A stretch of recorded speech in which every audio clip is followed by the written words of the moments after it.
today, it is my pleasure to introduce Secretary of Defense Lloyd Austin III. The Secretary will deliver opening remarks, and then we'll have time to take a few questions. Please note that I will moderate those questions and call on journalists. Secretary Austin, over to you, sir. Well, good afternoon, everyone. Thanks for joining us today. And I know that all Americans are thinking today of President Jimmy Carter on this National Day of Mourning. He was a great son of my home state of Georgia, a man of deep faith, and a tireless champion of democracy and human rights. And I hope that President Carter's legacy will continue to inspire people around the world to find their own ways to serve. Now, all Americans are also watching the terrifying wildfires that are ripping through parts of Southern California. The department will continue to stand ready to surge support as needed. That includes federal air assets that California can request to help fight the fire from the sky. And many U.S. military installations are in the area, and they have personnel and equipment that can also be used to fight this awful blaze. We stand with the people of California in this terrible time. Now, we've just wrapped up the 25th meeting of the Ukraine Defense Contact Group. And of course, that was my final time convening this contact group as Secretary of Defense. And I ended our session by challenging this history-making coalition to continue to support Ukraine. So I'd like to say a few words about that challenge, but I also want to take a few minutes to reflect on how far we've come. You know, throughout the day, I've been thinking back to our very first meeting here at Ramstein. We gathered on April 26, 2022, nearly 1,000 days ago. The world was reeling from the shock of Putin's imperial aggression. The Kremlin had invaded the second largest country in Europe, with the largest military in Europe. And Russian troops had just massacred Ukrainian civilians in Bucha. And many pundits said that Ukraine was doomed. But President Biden saw a way forward, paved by Ukrainian courage and allied commitment. And I came to Ramstein after a secret visit to Ukraine with Secretary Blinken. We were in Kyiv during Orthodox Easter, and Ukrainian citizens were huddled in churches to pray, and Ukrainian leaders huddled in bunkers to plan. I heard directly from Ukraine's most senior leaders what it needed most, from President Zelensky on down. Now, in the days after Putin's all-out invasion, many countries were flooding Ukraine with ad hoc donations of ammo and other capabilities. But I knew that if Ukraine was to survive, we needed to coordinate that security assistance. And we needed to do so in a way that met the evolving nature of the fight. So I convened Nations of Goodwill right here at Ramstein, and I carried with me the urgency that I heard in Kyiv just hours earlier. So I opened our hastily arranged first meeting by urging some 40 countries to build a common understanding of the situation in Ukraine. And today, this contact group provides more than a common understanding. It provides a common cause, And today, some 50 countries of conscience are coordinating closely with Ukraine to send vital, consistent, and cutting-edge security assistance. And that has helped turn Ukraine's struggle into one of the great military success stories of our time. The Ukrainian military has shown breathtaking courage. And the Ukrainian people have shown magnificent defiance. Ukraine's cause has inspired free people everywhere, including in my country. And you know, back in the desperate days of February 2022, Ukrainian citizens were making Molotov cocktails to defend their homes. But today, with the help of this contact group, Ukraine has a battle-tested military and a booming defense industrial base. We're meeting the most urgent needs of Ukraine's troops, even as we're building Ukraine's future force. And over the past 3 years, we've helped coordinate striking improvements to Ukraine's capabilities, all while managing our own readiness. Now, we know that no single capability will turn the tide. So we have always stayed focused on what works and on the combined effect of Ukraine's capabilities. You know, Ukraine has started to fly fourth-generation fighter jets. It now fields advanced Western air defense capabilities. And it produces and operates state-of-the-art unmanned systems.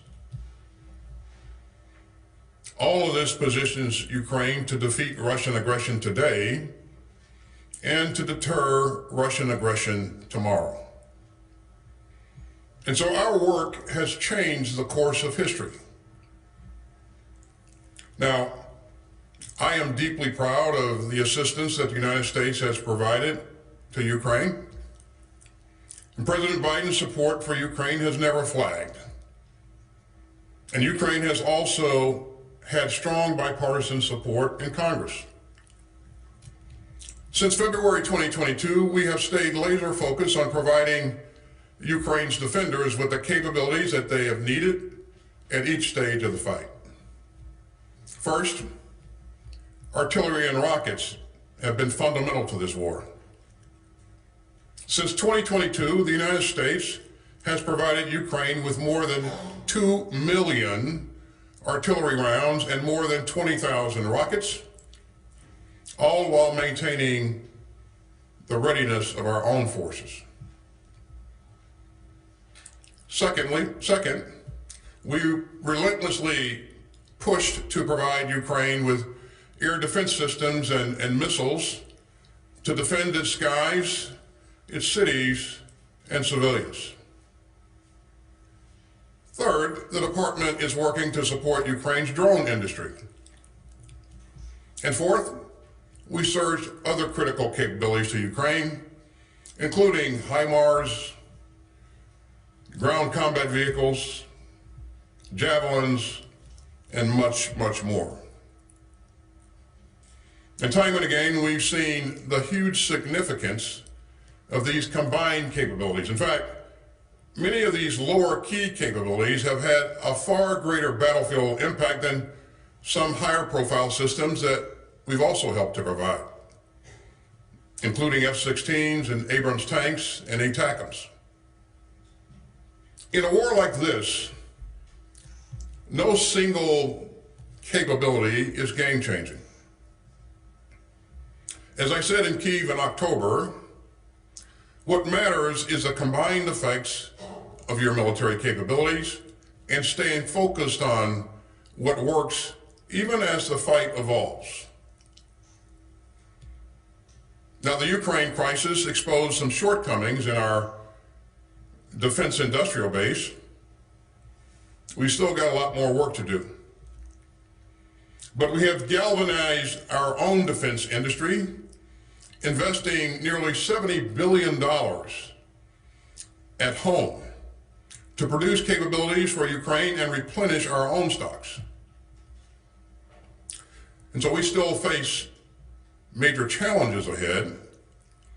But as a founder of this contact group, I am very proud of the way that our allies and partners have stepped up.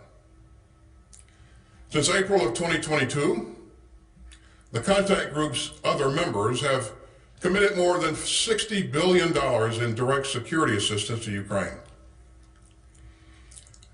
Ukraine's needs on the battlefield have evolved over the past 2.5 years, and so have the contributions of the coalition. Denmark, Finland, Germany, the Netherlands, Norway, Poland, Sweden, and Spain have joined to provide Ukraine with more Leopard tanks. Germany has developed and led its immediate action on air defense initiative, which has spurred partners to pledge more than $1 billion to support Ukraine's air defenses.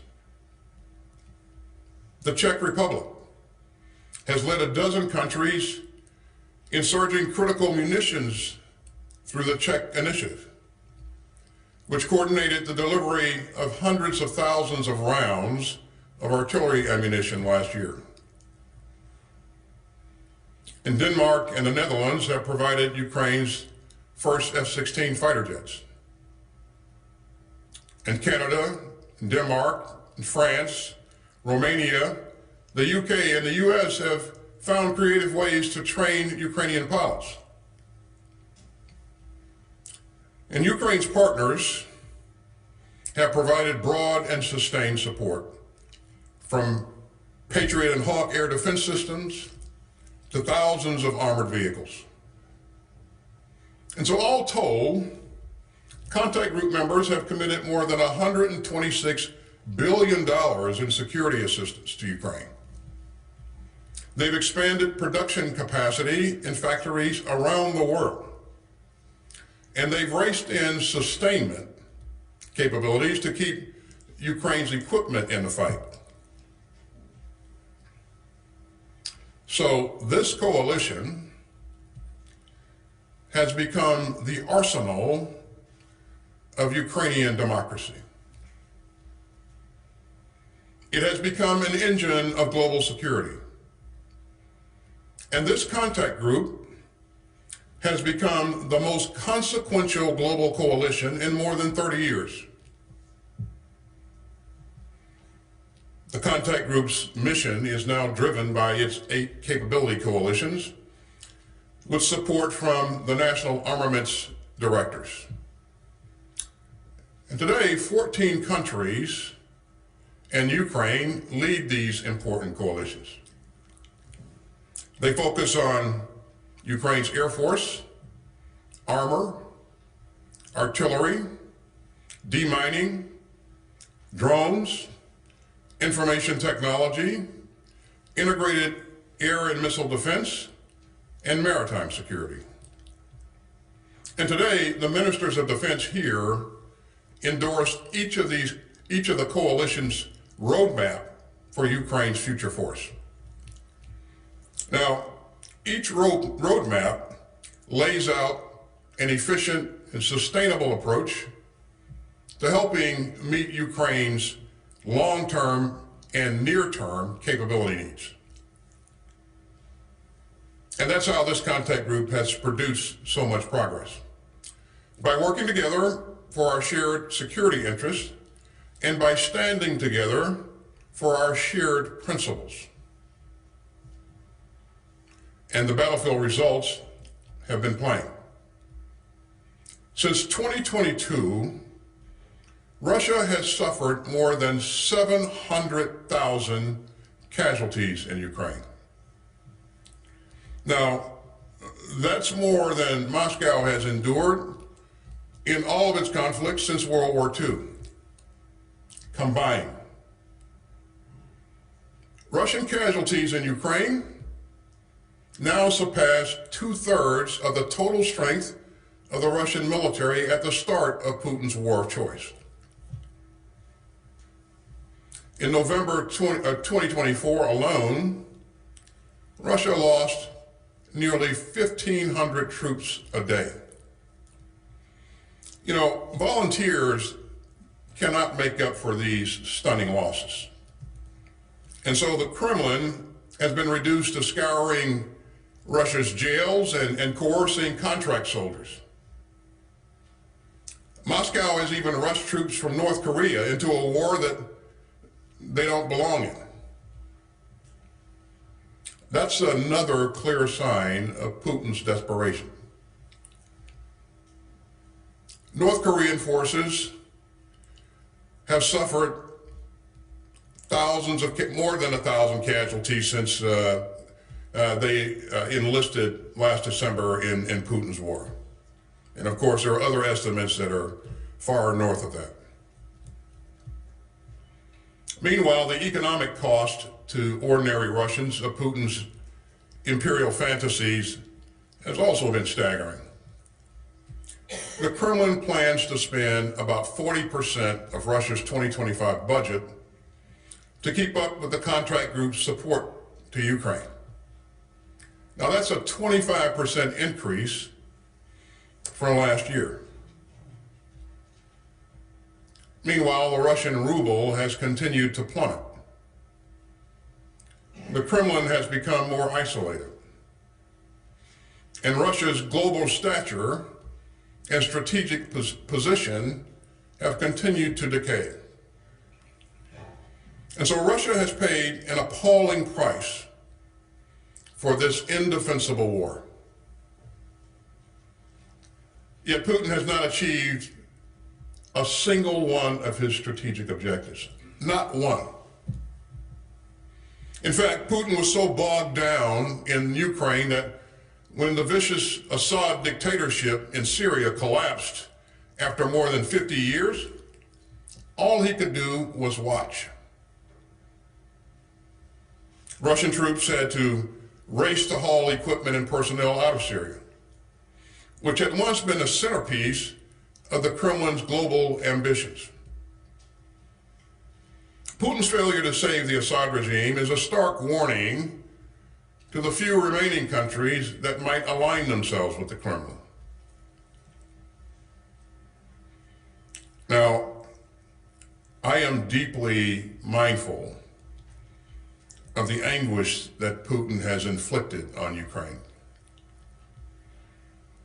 For Ukraine, these have been years of tragedy, of entirely unnecessary agony caused by one man's imperial greed.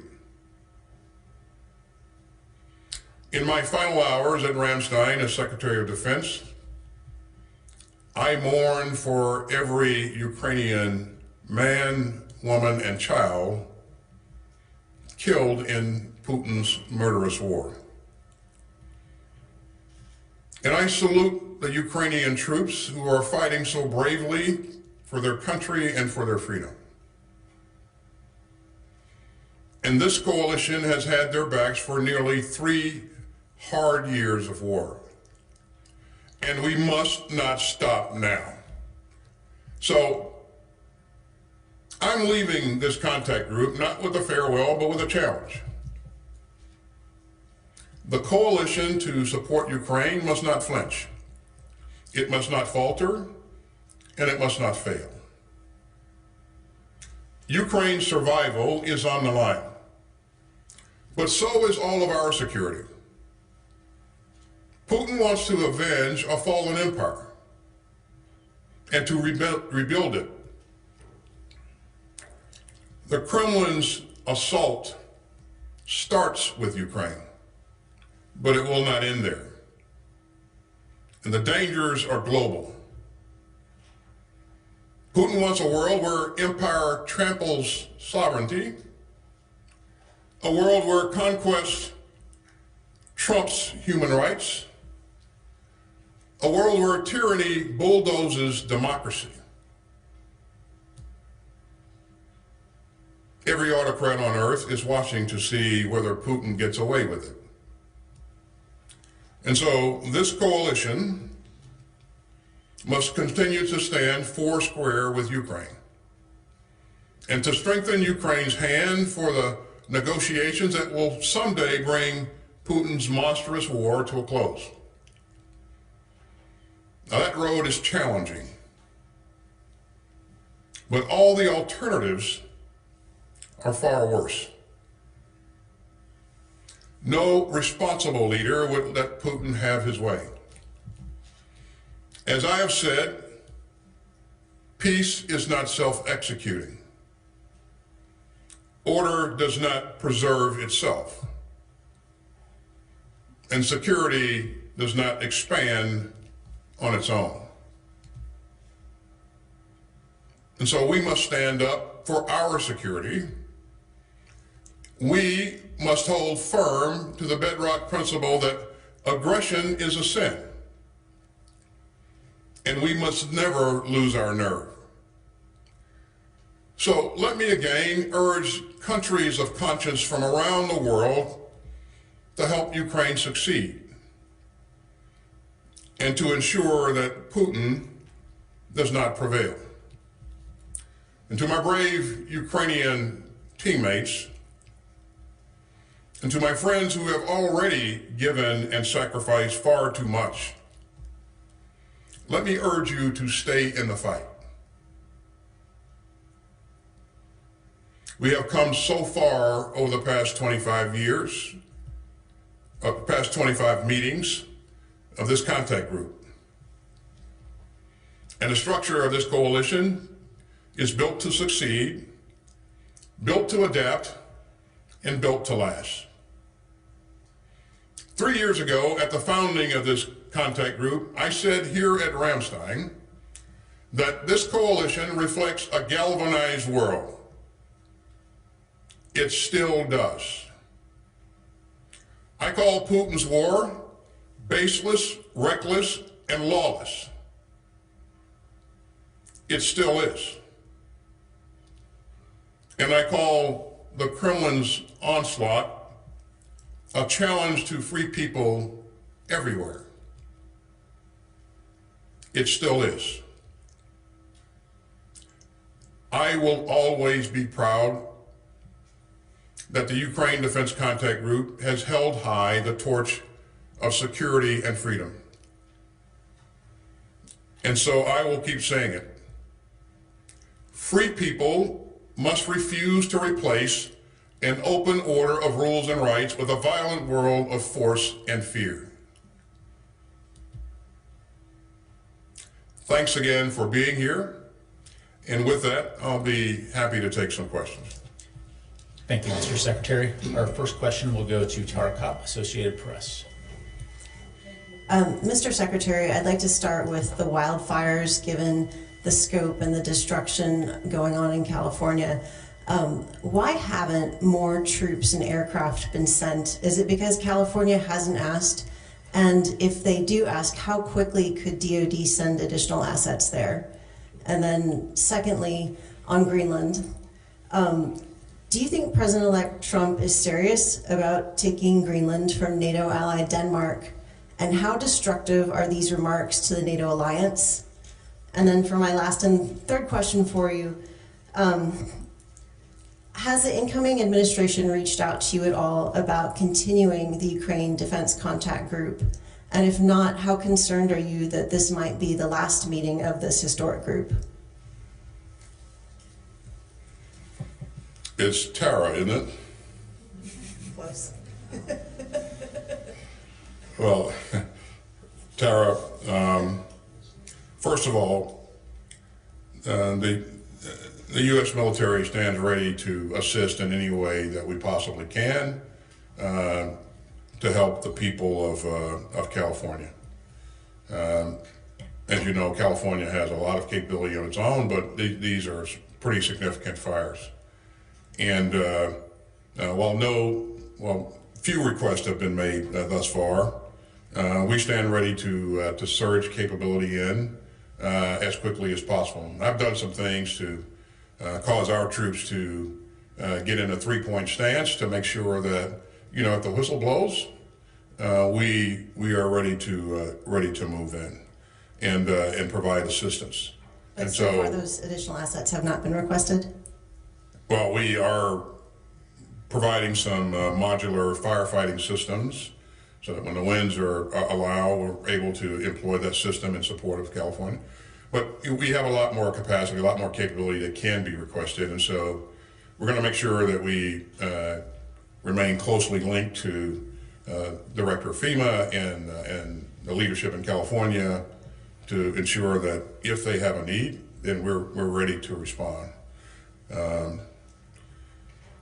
In terms of the contact group, your question is whether or not the next administration will decide to continue this effort. That is a decision that's, that's for the next administration to make, and I won't speculate on which direction they would go in. But what I will tell you, Tara, is that this is important to not only to Ukraine, but to the United States of America, to Europe, and to the entire world. And as you know, we've seen bipartisan support in Congress. And, I think that, again, it's up to the future administration to make their own decisions. We want to make sure that we've done everything we can to ensure that, we're continuing to support, to provide, and they have the options to go in whatever direction they want to go in. I'll also tell you that I heard from my colleagues here today in stereo, a number of times that they really believe that this is important. And they really believe that this format has served us well. And so, we'll see what happens. It's not the only format that can work, obviously, but they believe that this is important. So. And on Greenland, do you think Trump is serious about taking Greenland? I would defer that question to the president-elect. I won't speculate on whether he's serious or not. But how destructive is that to the alliance? I'm going to move on to the next question. Our next question will go to Uta Spangenberger from ARD. Mr. Secretary, one last question. Looking back at 25 Ukraine group meetings, would more help have been possible, or did the group fall short because individual nations allowed themselves to be too intimidated by Putin's aggressiveness and nuclear threats? So, Uta, you just heard me say that Russia has experienced 700,000 casualties. And the war's not over. They will continue to experience more casualties going forward. They've lost a lot of equipment. Putin's isolated. He doesn't have the ability to project combat power as he would have had in the past, and we saw that with Syria. So I think I would challenge as to whether or not Ukraine has fallen short. I think Russia is falling short. Those numbers of casualties, without accomplishing a single strategic objective, that's unthinkable. Unthinkable. So I think this format and our ability to rush urgently needed security assistance into Ukraine has been quite remarkable. We've done that at a speed and volumes that have not been seen in the past. So I really applaud the work that the team has done together, but there's more to be done, and we clearly recognize that. And we're going to continue to do everything we can to help Ukraine for as long as we can. Thank you, sir. Our next question will go to Carla Babb, Voice of America. Hi, Mr. Secretary. Thank you so much for doing this. Since you mentioned the remarkable nature of what you've done the past 3 years, I want to focus on what happened today. And are the commitments and the roadmaps made today for Ukraine by the capability coalitions enough to give Ukraine the upper hand this year, or will it simply keep them in the fight? And then, since you mentioned the fall of Assad, on Russia's recent loss of its bases in Syria, has that affected Russia's ability to support its military presence in Africa and the Middle East? And then finally, the Justice Department has acted on behalf of the Pentagon in your final days in office to enforce plea deals in the 9/11 cases. Why is this so important to you? And is deferring justice to families who have been waiting more than 20 years in limbo potentially denying them justice? Carla, tell me what your first question was again. First one is about the Capability Coalition's commitments. Is it enough to give Ukraine the upper hand, or will it keep them in the fight? The Capability Coalitions, I think, are doing tremendous work to build the future force for Ukraine, even as countries continue to support Ukraine in the current fight in a very credible way. And so as we look at what the Capability Coalitions are doing, and when things come into play, when they become available in terms of capability, it is quite impressive. And what I've seen from countries that are part of these capability coalitions is that they are absolutely committed to working hard to ensure that capability comes to life in a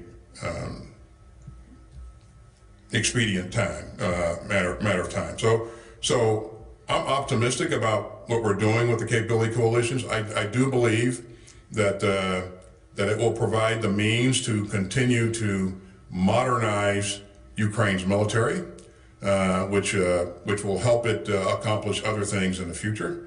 And if you think back at where we were when this fight started, it was a military based on Soviet equipment and used a lot of Soviet doctrine. We are a long way from where we were then. So the final question out of the 8 questions that you had, Carl? Just 3 this time. Was regarding the Guantanamo Bay a recent decision. I've stated where I am on this, and I haven't changed. And so we are in the process of appealing that ruling. And since we are appealing it, I don't have any comments to make on the issue. And then on the post-Assad, Russia, have you seen the loss of the bases in Syria affect its ability to conduct military operations in Africa and the Middle East? I think that, based upon the fact that Russia used its capabilities, its bases in Syria to project combat power into Africa, I think that we will see a knock-on effect. We will see that this will affect their ability to place capability into Africa as they have been in the past and sustain that capability. So yeah, I think it's going to have an effect. Our final question will go to Anselm Stern from ZDF. Thank you very much, Mr. Secretary. In a few days, Donald Trump will be president. Will the United States remain a reliable partner in NATO? And what do you expect from your successor as Secretary of Defense? Thank you. United States of America has always been a reliable partner. We will always be a reliable partner in the future. Just like any other country, we have administrations change, and some policies change from time to time, but our values don't change. Our commitment to allies and partners doesn't change either. So in terms of what I would expect, that's irrelevant. The question is, what does his boss expect from him? And, I've had a great boss that I've had the ability to engage frequently and been given the latitude to, accomplish what needs to be accomplished. And so it's been a great experience for me. And I would hope that any future Secretary of Defense would enjoy that same kind of relationship. If you don't have that relationship, it's a very difficult job to do. But I've been blessed to work with, to be able to work with an incredible team in DOD, but also, in cabinet, especially the members of the National Security Council. It's all been very positive. It's all been a very positive experience. And that's a great thing, because if you look at the challenges that we've been faced with, we've had to manage multiple significant challenges simultaneously. We were able to do that because I think we had a very solid national security strategy. My boss continued to resource us in a way that allowed us to execute that strategy. And so it's been a pretty good experience for me. And I have thoroughly enjoyed having the opportunity. And I think if you look at where we are right now, our adversaries are weaker. Our relationships with our allies and partners are stronger. The economy is as strong as it's been in a long time. And so I think we're in pretty good shape. And Patrick, I think that's the last question. Thank you, Mr. Secretary. That was the last question. This concludes our press briefing, ladies and gentlemen. Thank you for joining us today. All right. Thanks, everybody.